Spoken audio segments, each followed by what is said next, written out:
ઉના નજીક દેલવાડા પાસે ગુપ્ત પ્રયાગ મુકામે ત્રિદિવસીય મેળો આજે અખિલ ભારતીય સાધુ સમાજના પ્રમુખ મુક્તાનંદજી બાપુની ઉપસ્થિતિમાં ખુલ્લો મૂકવામાં આવ્યો।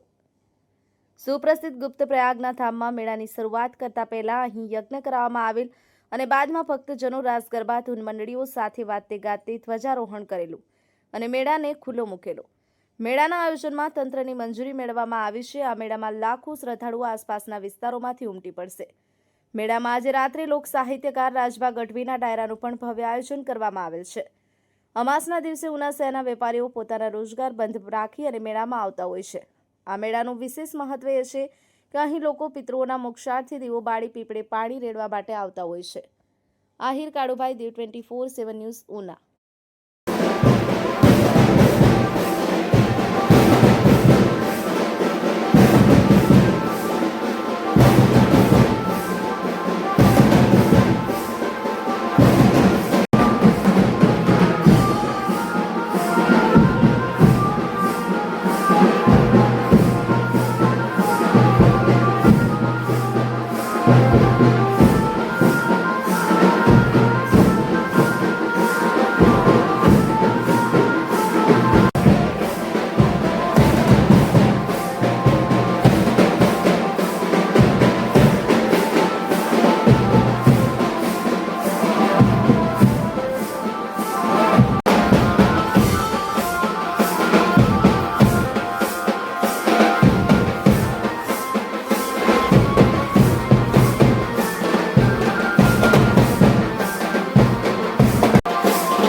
આજરોજ તારીખ 21ના રોજ સવારે ગુપ્ત પ્રયાગ તીર્થધામની અંદર મેળાનો પ્રારંભ થયો છે। ધજા આસપાસના વિસ્તારના આગેવાન ભાઈઓ બધા સાથે મળીને ધજારોપણ કરેલું છે। બેનું દીકરીઓ દાંડિયા રાસ, ધૂન, ભજન, કીર્તન એ ઉપરાંત જે છે હનુમાન ચાલીસા, અનેક વિધિ ધાર્મિક આયોજનો, યજ્ઞનું આયોજન પણ કરવામાં આવ્યું છે। આ મેળાની અંદર 2.5 લાખ જેટલી પબ્લિક આવવાની સંભાવના રહે છે અને બધા માટે ભોજન પ્રસાદની વ્યવસ્થા કરવામાં આવી છે। વોટરપ્રૂફ મંડપોની પણ વ્યવસ્થાઓ કરવામાં આવી છે।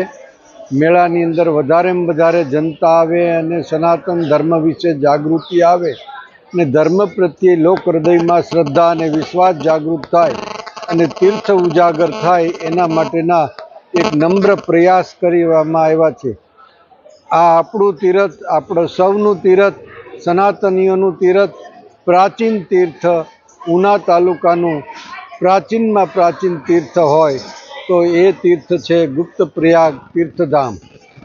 આસપાસના વિસ્તારના તમામ લોકોને જાહેરાત કરવામાં આવે છે અને આમંત્રિત કરવામાં આવે છે કે વધારેમાં વધારે સંખ્યામાં મેળામાં બધા લોકો ઉપસ્થિત રહે અને સ્વયં શિસ્તનું પાલન કરે। શિસ્ત અને સ્વચ્છતા જાળવવી એ બહુ મહત્ત્વનો મુદ્દો છે। અધિકારી વર્ગની પણ તમામ મંજૂરી લઈને પછી કામનો આરંભ કરવામાં આવે છે। હરિ ઓમ।